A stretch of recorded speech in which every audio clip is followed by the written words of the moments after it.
কি অবস্থা সবার? তো এর আগে আমি একটা মরিচের ভিডিও করেছিলাম। বাট আফসোস যে ওইটা ভিডিও হয় নাই। তো আমি জাস্ট ছবিটা আপলোড দিয়েছিলাম। ওইটা আমার কাছে খুবই ভালো লেগেছিল। যেহেতু আমি ভিডিওটা আপলোড দিতে পারিনি, তো ভাবলাম যে আরেকটা মরিচ আঁকানো যাক। বাট এইটা একটু আমি ডিফারেন্ট স্টাইলে আঁকাবো। আর রং করার ভিডিওটা আমি পরের ভিডিওতে দিব। তো এই ভিডিওতে শুধু আমি স্কেচ করাটা দেখাবো যে আমি কিভাবে আঁকালাম। তো দেখে দেখে যেহেতু আঁকাচ্ছি, একটু ধীরে ধীরেই আঁকাচ্ছিলাম যে কেমন হবে।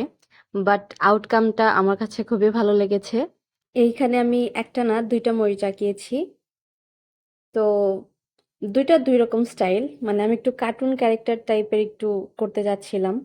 তো পিন্টারেস্টে দেখেছিলাম এই ছবিটা, আমি ঠিক সেম টু সেম আমি করার ট্রাই করেছি। আই হোপ তোমাদের ভালো লাগবে।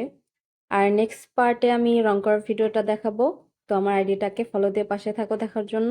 আর আল্লাহ হাফেজ।